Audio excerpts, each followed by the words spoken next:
মৰমৰ ছাত্ৰ-ছাত্ৰীসকল, আজি আমি নৱম শ্ৰেণীৰ চতুৰ্থ অধ্যায় অনুশীলনী 4.3 কুৱেশ্যন নম্বৰ 4টো কৰিবলৈ ওলাইছোঁ। 4 নম্বৰ প্ৰশ্নটো আছে যে এখন মহানগৰত টেক্সিৰ ভাড়া এনেধৰণৰ। প্ৰথম কিলোমিটাৰটোৰ বাবে ভাড়া 8 টকা আৰু তাৰ পিছৰ দূৰত্বৰ ভাড়া হ'ল প্ৰতি কিলোমিটাৰত 5 টকা। অতিক্ৰম কৰা দূৰত্ব x কিলোমিটাৰ আৰু মুঠ ভাড়া y টকা বুলি ধৰি এই তথ্যৰ ভিত্তিত এটা ৰৈখিক সমীকৰণ লিখা আৰু ইয়াৰ লেখ অংকন কৰা। গতিকে ইয়াত দিয়া আছে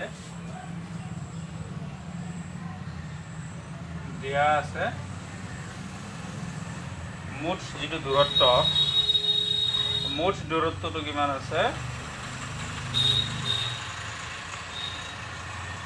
মুঠ অতিক্ৰম কৰা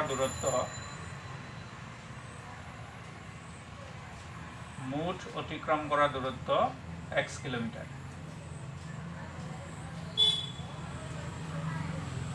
তাৰপিছত প্ৰথম কিলোমিটাৰৰ ভাড়া, প্ৰথম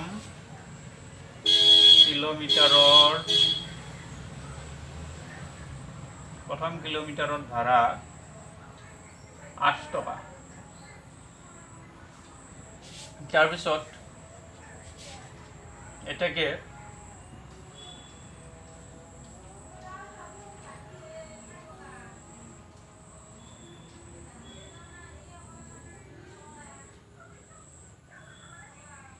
বাকি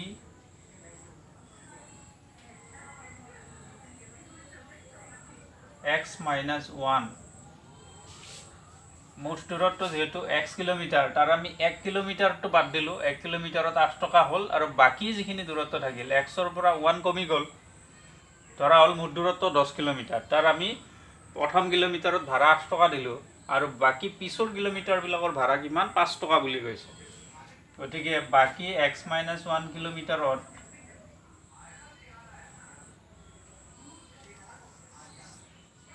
তাৰপিছত পৰৱৰ্তী কিলোমিটাৰত ভাড়া,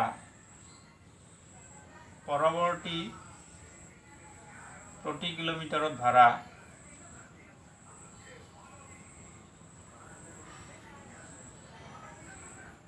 5 টকা। এটাকে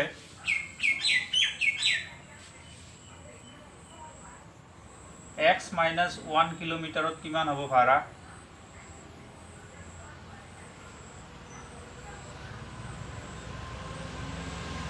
x minus 1 কিলোমিটাৰত ভাড়া হ'ব 5 into x minus 1, 5 into x minus 1 টকা, অৰ্থাৎ 5x minus 5 টকা। এতিয়া এইটো মই x minus 1 কিয় লিখিলোঁ, কাৰণ মুঠ দূৰত্ব আছে x কিলোমিটাৰ, তাৰ পৰা 1 কিলোমিটাৰৰ প্ৰথম কিলোমিটাৰৰ ভাড়াটো 8 টকা বুলি কৈছে, গতিকে 1 আমি বিয়োগ কৰিব লাগিব। তো 1 বিয়োগ কৰিছোঁ সেইকাৰণে, যিহেতু প্ৰথম কিলোমিটাৰৰ ভাড়াটো 8 টকা বুলি কৈছে আৰু তাৰ পিছৰ প্ৰতি কিলোমিটাৰত ভাড়া 5 টকা বুলি কৈছে, গতিকে এইটো হ'ল x minus 1 কিলোমিটাৰত ভাড়া কিমান, 5 into x minus 1। এতিয়া ধৰা মুঠ দূৰত্ব যদি 10 কিলোমিটাৰ হয়, তাৰে প্ৰথম কিলোমিটাৰত ভাড়া 8 টকা হ'ল আৰু বাকী প্ৰতি কিলোমিটাৰত ভাড়া 5 টকা। সেই হিচাপে 10 কিলোমিটাৰৰ পৰা 1 কিলোমিটাৰ বাদ দিলোঁ আমি, 10 minus 1 9 কিলোমিটাৰ। তো 9 কিলোমিটাৰত ভাড়া কিমান হ'ব, 5 into 9, অৰ্থাৎ 5 into 10 minus 1, কথাটো তেনেকুৱা। চ' 5 into 9, চ' এই ধৰণে আমি লিখিছোঁ। ইয়াৰ পিছত আমাৰ যিটো মুঠ খৰচ আছে, মুঠ খৰচ কিমান আছে, মুঠ খৰচ আছে y টকা। এটাকে প্ৰশ্নমতে যিটো আমি সমীকৰণ পাম, সেই সমীকৰণটো কি হ'ব, এই ভাড়াটো আৰু এই ভাড়াটো দুয়োটা যোগ কৰিলে, প্ৰথম কিলোমিটাৰৰ ভাড়া আৰু পৰৱৰ্তী কিলোমিটাৰৰ ভাড়াখিনি যোগ কৰিলে আমি এইখিনি গম পাম। তাৰ মানে আমি লিখিব পাৰোঁ কি 5x minus 5 plus 8 equal to y. পৰৱৰ্তী কিলোমিটাৰৰ ভাড়া আৰু প্ৰথম কিলোমিটাৰৰ ভাড়া যেনে আমি এইটো 10 বুলি ল'লোঁ 10 কিলোমিটাৰ তো এইখিনি হৈছে 9 কিলোমিটাৰৰ ভাড়া 9 কিলোমিটাৰৰ ভাড়া আৰু 1 কিলোমিটাৰৰ ভাড়া অৰ্থাৎ 10 কিলোমিটাৰৰ যিটো মুঠ ভাড়া সেইটো হৈছে কি y টকা এটা এই সমীকৰণটো সমাধান কৰি আমি এই সমীকৰণটোৰ পৰা আমি কি কৰিব লাগে এটা লেখ এটা আঁকিব লাগিব সো প্ৰথম কথা আমি y টো বাওঁফালে আনি লওঁ আৰু তাৰ আগতে আমি -5 + 8 সেইটো আমি আগতে কৰি লওঁ 5x - 5 + 8 = y এই সমীকৰণটো আমি লিখিলে এটা হ'ব 5x + 3 8 ৰ পৰা 5 গ'লে 3 সোঁফালে থাকিল y 5x y টো ইফালে আনিলে হ'ব -y + 3 = 0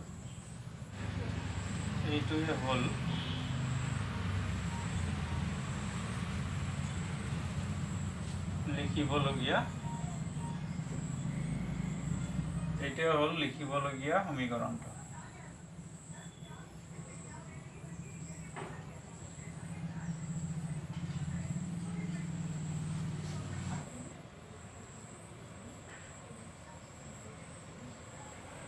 (5x - y + 3 = 0) সমীকৰণটোৰ আমি লেখ আঁকিব লাগে তাৰ কাৰণে আমি এখন তালিকা বনাই লওঁ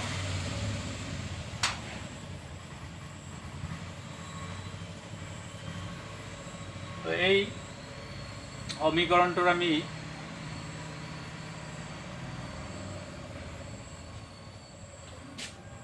কেইজনমান বিন্দু আমি উলিয়াই লওঁ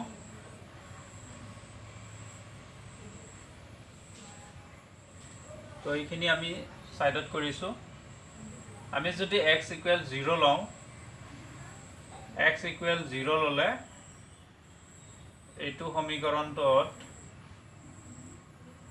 x ৰ ঠাইত 0 বহাই দিলো 5 * 0 - y + 3 = 0 5 * 0 মানে 0 হ'ব গতিকে এইটো পালো আমি ইয়াৰ পিছত -y + 3 = 0 তাৰ পৰা -y = কি পাম -3 দুইফালৰ পৰা -1 টো কেনসেল কৰি দিলো y ৰ মান হ'ব 3 তাৰ মানে x ৰ মান যদি আমি 0 লওঁ y ৰ মান কি পাম 3 পাম ঠিক তেনেকৈ আমি যদি x ৰ মান 1 লওঁ x = 1 হলে সমীকৰণটোৰ মান কি হ'ব 5x - y + 3 = 0 ইয়াত আমি x ৰ ঠাইত 1 বহুৱাই দিলো 5 * 1 - y + 3 = 0 এইমতে এইটো হ'ব 5 - y + 3 = 0 তাৰ পিছত কি হ'ব এইটো -y 5 + 3 8 হ'ল = 0 আৰু তাৰ পিছত পাম -y = -8 দুইফালৰ পৰা মাইনাস কেনসেল হ'ব y = কি হ'ব 8 হ'ব তো x ৰ মান যদি 1 লোৱা যায় তেতিয়া হলে আমি y ৰ মান কি পাম 8 পাম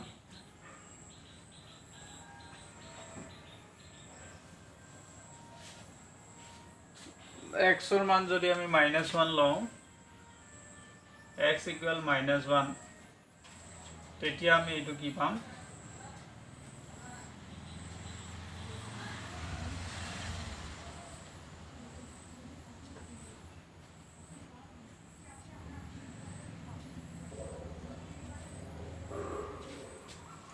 -5 + 3 কিমান হ'ব -2 -5 আৰু +3 এই দুটাৰ যোগফল হ'ল -2 = 0 তাৰপিছত -y টো বাওঁফালে ৰাখিলা -2 সোঁফালে নিলা +2 দুইফালে -1 এদি পূৰণ কৰি দিয়া কাৰণ এই -টো নোহোৱা কৰিব লাগিব তেতিয়া আমি কি পাম -1 এৰে পূৰণ কৰি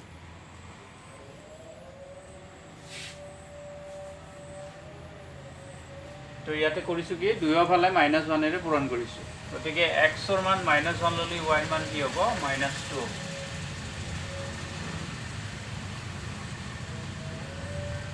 গতিকে আমি তালিকাখন বনালো এতিয়া আমি বিন্দু কেইজৰ লেখ কাগজত বহুৱাব লাগে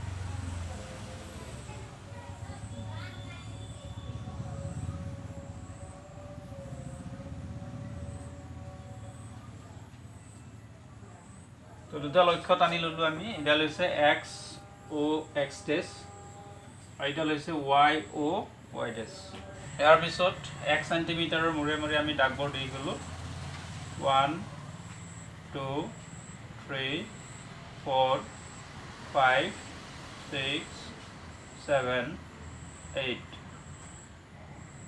1 2 3 4 5 6 7 8 1 চেণ্টিমিটাৰৰ মূৰে মূৰে আমি দাগবোৰ দি ল'লোঁ ইয়াৰ পিছত -1 -2 -3 ঠিক তেনেকৈ এইফালে -1 -2 -3 তো ঋণাত্মক সংখ্যা হ'লে আমি কম সংখ্যা লৈছোঁ কাৰণ ঋণাত্মক সংখ্যা আমাৰ এক্সৰ মান কি আছে -1 এক্স অক্ষত 1 লৈকে হ'লে হৈ যায় ৱাই অক্ষত -2 লৈকে হ'লে আমাৰ চলি যায় এতিয়া আমি বিন্দুবোৰ বহাওঁ ইয়াতে আমি এটা কথা মন কৰিবলগীয়া যে এই যিবোৰ ভাগ আমি বনাইছোঁ এইবোৰ কিন্তু স্কেলৰ সহায়ত মূলবিন্দুৰ পৰা জুখি বনাব লাগিব যাতে প্ৰতিটো ঘৰৰ জোখ সমান হয় গতিকে 1 চেণ্টিমিটাৰ বা 1 একক দৈৰ্ঘ্যৰ প্ৰতিটো ঘৰ হ'ব লাগিব তো প্ৰথম বিন্দুটো আছে 0.3 এক্সৰ মান 0 আৰু ৱাইৰ মান 3 হ'লে ওপৰৰ ফালে 3 ঘৰ যাব লাগিব আমি এক্সৰ মানটো এক্স অক্ষত চাম আৰু ৱাইৰ মানটো তাৰ পৰা আমি ৱাই অক্ষৰ ওপৰ ফালে বা তল ফালে যাম পজিটিভ হ'লে ৱাই অক্ষৰ ওপৰ ফালে যাব লাগিব নেগেটিভ হ'লে তল ফালে আহিব লাগিব গতিকে এক্সৰ মান 0 এইটো হ'ল 0 ঠিক আছে আৰু ৱাইৰ মানটো পজিটিভ আছে +3 আছে গতিকে ওপৰৰ ফালে 3 ঘৰ গৈছোঁ এই বিন্দুটো আমি লিখিলোঁ কি 0,3 তাৰপিছত নেক্সট বিন্দুটো আছে কি 1 এক্সৰ মান 1 আৰু ৱাইৰ মান আছে কি 8 তো +8 কাৰণে ওপৰৰ 1ৰ পৰা মই ওপৰৰ ফালে 8 ঘৰ যাম মাইনাছ হ'লে মই তল ফালে আহিলোঁ হয় গতিকে এইটো তোমালোকে মনত ৰাখিবা প্ৰথম এক্সৰ মানটো এক্স অক্ষত লৈ ল'বা আৰু তাৰ পৰা যিটো তোমাৰ ৱাইৰ মান থাকিব প্লাছ হ'লে ওপৰৰ ফালে যাবা মাইনাছ হ'লে তল ফালে আহিবা গতিকে 1ৰ পৰা আমি ওপৰৰ ফালে 8 ঘৰ যাম গ'লে ইয়াত হ'ব আমাৰ বিন্দুটো এইটো হ'ল 1,8 তাৰপিছত -1, -2 এক্সৰ মান -1 এইটো আৰু ৱাইৰ মান -2 হোৱাৰ কাৰণে তলফালে 2 ঘৰ যাব লাগিব গতিকে এইটো হ'ল -1, -2 এই তিনিটা বিন্দু বহুৱাৰ পিছত স্কেলৰ সহায়ত আমি তিনিটা বিন্দুৰ মাজেদি যোৱাকৈ ৰেখাটো টানিব লাগে তো তিনিটা বিন্দুৰ মাজেদি যোৱাকৈ স্কেলৰ সহায়ত ৰেখাটো টানিব লাগিব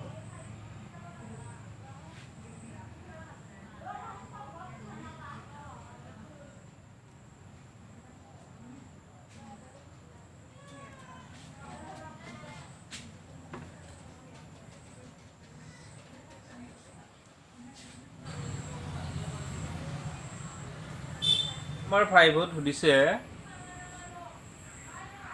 তলত দিয়া বিকল্পবিলাকৰ পৰা সমীকৰণ এটা বাছনি কৰা যিটোৰ লেখ চিত্ৰ 4.6 আৰু 4.7 দিয়া হৈছে তো চিত্ৰ 4.6টো যদি আমি চাওঁ তাৰ যিটো লেখ আছে লেখডালৰ ওপৰত থকা বিন্দুকেইটা কি কি তাত 0 0 -1 +1 আৰু +1 -1 এতিয়া চাৰিটা সমীকৰণ আছে 1 y = x 2 x + y = 0 3 y = 2x আৰু 4 2 + 3y = 7x তাৰে কোনটো সমীকৰণৰ লেখ চাৰিটা সমীকৰণৰ কোনটো সমীকৰণৰ লেখ হয় 4.6 যিটো চিত্ৰ আছে তাৰ লেখডাল কোনটো সমীকৰণৰ হ'ব তো তাৰ কাৰণে আমি চাব লাগিব যে কোনটো সমীকৰণে সেই বিন্দু কেইযোৰ যে দিছে -1 +1 0 0 1 -1 এই তিনিযোৰ বিন্দু যিটো সমীকৰণে কি কৰিব স্যাটিসফাই কৰিব অৰ্থাৎ সিদ্ধ কৰিব অৰ্থাৎ যিটো সমীকৰণত এই বিন্দুবোৰৰ মান বহুৱালে আমি জানো এটা বিন্দুৰ প্ৰথম সংখ্যাটো এক্সৰ মান আৰু দ্বিতীয় সংখ্যাটো ৱাইৰ মান বুজায় গতিকে আমি ওপৰৰ চাৰিটা সমীকৰণত প্ৰত্যেকটোতে আমি সেই বস্তুটো চেক কৰিম বহুৱাই চাম বহুৱাই চোৱাৰ পিছত যিটো সমীকৰণত তিনিটা বিন্দু বহুৱাৰ পিছত left hand side equal right hand side হয় এই সমীকৰণটো এই লেখডালৰ সমীকৰণ হ'ব গতিকে তাৰ কাৰণে আমি এইটো আমি মৌখিকভাৱেই কৰিব পাৰোঁ। যেনে প্ৰথম বিন্দুটো -1 + 1 সেইটো প্ৰথম সমীকৰণটোতো হ'ব নোৱাৰে। তো প্ৰথম সমীকৰণটো প্ৰথম বাৰতেই কেঞ্চেল হৈ গ'ল। দ্বিতীয় সমীকৰণটো যদি চোৱা এক্সৰ জেগাত -1, ৱাইৰ জেগাত +1, -1 + 1 0 হ'ব। তাৰপিছত 0 + 0 এক্সৰ জেগাত 0, ৱাইৰ জেগাত 0 পালে 0 + 0 0 হ'ব। আৰু 3 নম্বৰ সমীকৰণটোত 3 নম্বৰ নহয় 2 নম্বৰ সমীকৰণটোত 3 নম্বৰ বিন্দুযোৰ +1 -1 এক্সৰ মান +1 ৱাইৰ মান -1 যেতিয়া বহুৱাম তেতিয়া কি হ'ব? Left hand side equal to right hand side হ'ব। অৰ্থাৎ ইয়াৰে শুদ্ধ উত্তৰটো আমি গম পালোঁ কোনটো হ'ব। শুদ্ধ উত্তৰটো হ'ব 2 নম্বৰটো। তো চাৰিটা সমীকৰণৰ চাৰিটা যে সমীকৰণ দিছে তাৰে 2 নম্বৰ সমীকৰণটোৱে তিনিওজোৰ বিন্দু সিদ্ধ কৰে।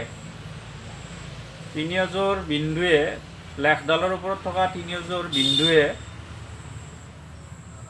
2 নম্বৰ সমীকৰণটো অৰ্থাৎ x + y = 0 সমীকৰণটো সিদ্ধ কৰে। গতিকে সেই লেখডাল x + y = 0 সমীকৰণটোৰ লেখ হয়।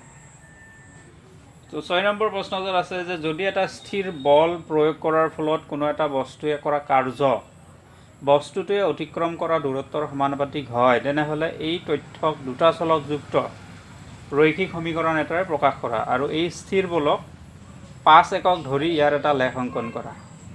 তদুপৰি এই লেখৰ পৰা বস্তুটোৱে কৰা কাৰ্য কিমান হ'ব উলিওৱা যেতিয়া বস্তুটোৱে অতিক্ৰম কৰা দূৰত্ব হয় 2 একক আৰু 0 একক।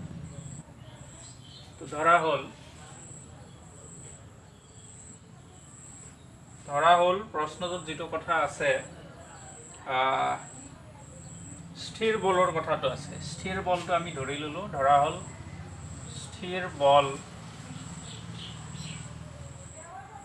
স্থিৰ বলটো হ'ল কি একক, কাৰ্য y একক ধৰি লৈছোঁ আমি x ধৰিলোঁ।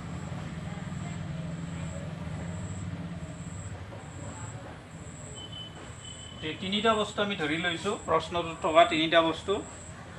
এটা হ'ল স্থিৰ বল, সেইটো k ধৰিছোঁ, কাৰ্যটো আমি ধৰিছোঁ y আৰু দূৰত্বটো ধৰিছোঁ x। এতিয়া প্ৰশ্নটোত এটা কথা কৈছে যে কাৰ্যটো অতিক্ৰম কৰা দূৰত্বৰ সমানুপাতিক বুলি কৈছে। কাৰ্য অতিক্ৰম কৰা দূৰত্বৰ সমানুপাতিকৰ কাৰণে এই চিনটো আমি ব্যৱহাৰ কৰিব পাৰোঁ।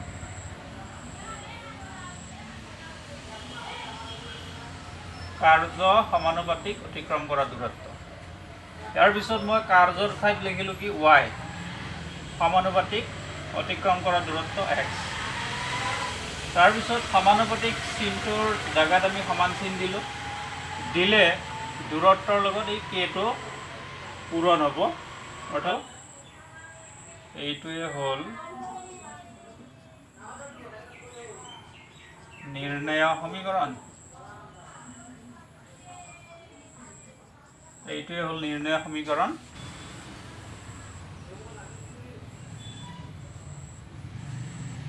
k = 5 হ'লে আমি সমীকৰণটো পাম কি y = 5x। y = kx সমীকৰণটোত আমি k ৰ জেগাত 5 বহাই দিছোঁ। ঠিক আছে। গতিকে সমীকৰণটো হ'ল y = 5x। তাৰ পৰা আমি এখন তালিকা বনাওঁ।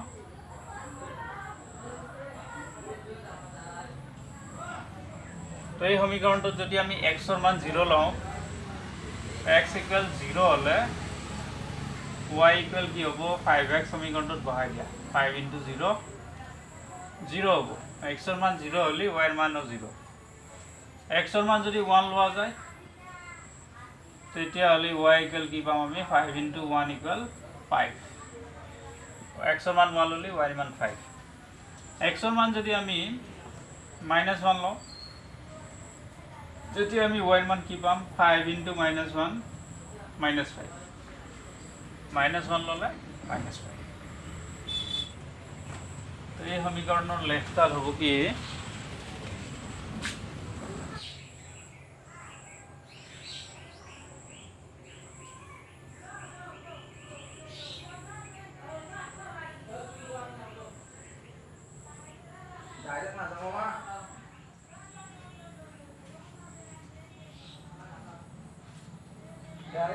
তো দুটা লক্ষ্য টনা হ'ল, এডাল হ'ল এক্স অ' এক্স ডেছ, এডাল হ'ল ৱাই অ' ৱাই ডেছ।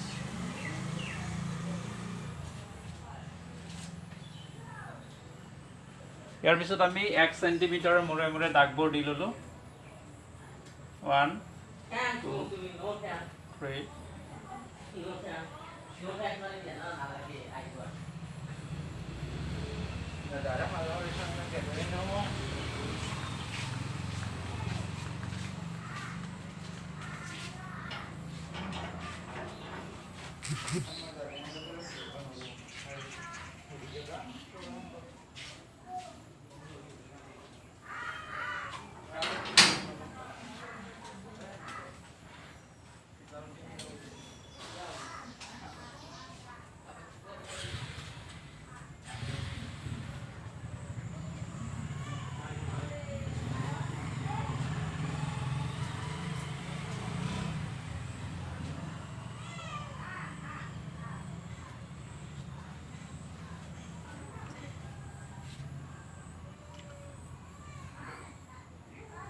তো x অক্ষ আৰু y অক্ষ আঁকি লোৱাৰ পিছত আমি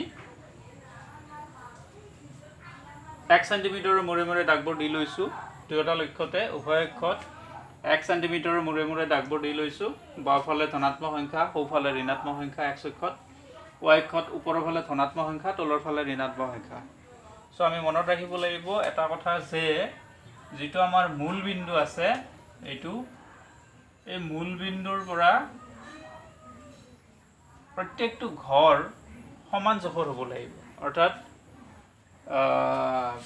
আমি যিবোৰ ঘৰ বনাইছোঁ প্ৰতিটো ঘৰৰ দৈৰ্ঘ্যটো 1 সেন্টিমিটাৰ বা 1 একক হ'ব লাগিব।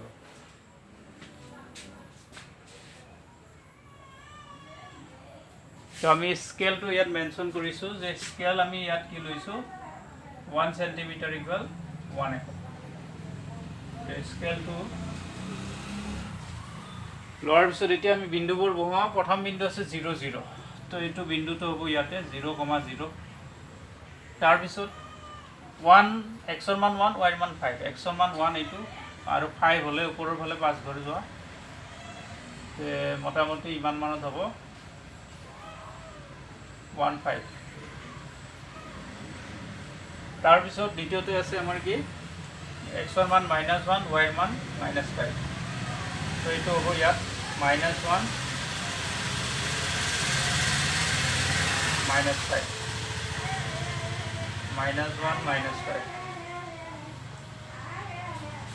ইয়াৰ পিছত আমি তিনিটা বিন্দু সংযোগ কৰি দিলে স্কেলৰ সহায়ত সংযোগ কৰাৰ পিছত আমি লেফটো পাই যাম। তিনিটা বিন্দু আমি স্কেলৰ সহায়ত সংযোগ কৰি ল'ব লাগিব, লোৱাৰ পিছত আমি আঁকিবলগীয়া লেফটো পাম। গতিকে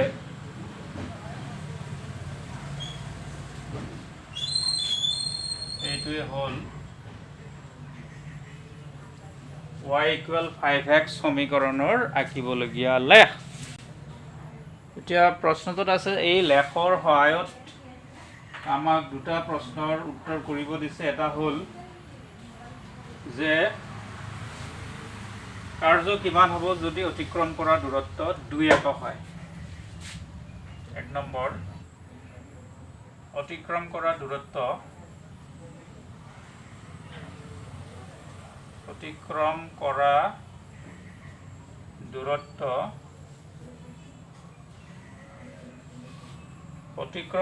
দূৰত্ব 2 একক, অৰ্থাৎ এক্সৰ মানটো যদি 2 হয় হলে বস্তুটোৱে কৰা কাৰ্য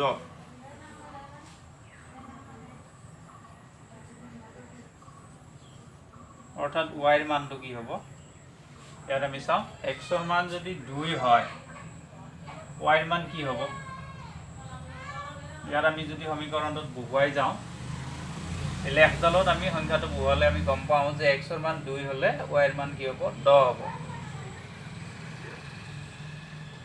10 একক। অতিক্ৰম কৰা দূৰত্ব 2 হ'লে বস্তুটোৱে কৰা কাৰ্য 10 হ'ব। কেনেকৈ আমি লেফৰ সহায়তো আমি হিচাপ কৰিব পাৰোঁ, নাইবা এটা সহজ উপায় আছে কি এই সমীকৰণটোত আমি কি কৰিম এক্সৰ মান 2 বহুৱাই দিম। এক্সৰ মান যেতিয়া 2 বহুৱাই দিম তেতিয়া কি পাম 5 দুগুণ 10, তেতিয়া ৱাইৰ মান কি হ'ল 10। গতিকে কৰিলোঁ কি আমি এক্সৰ জেগাত 2 বহুৱাইছোঁ। তো x ইকুৱেল 2 হোৱাৰ লগে লগে ৱাইৰ মান কি হ'ল 10 হ'ল। তেনেকৈ 2 নম্বৰ প্ৰশ্নটো আমি চাই লওঁ।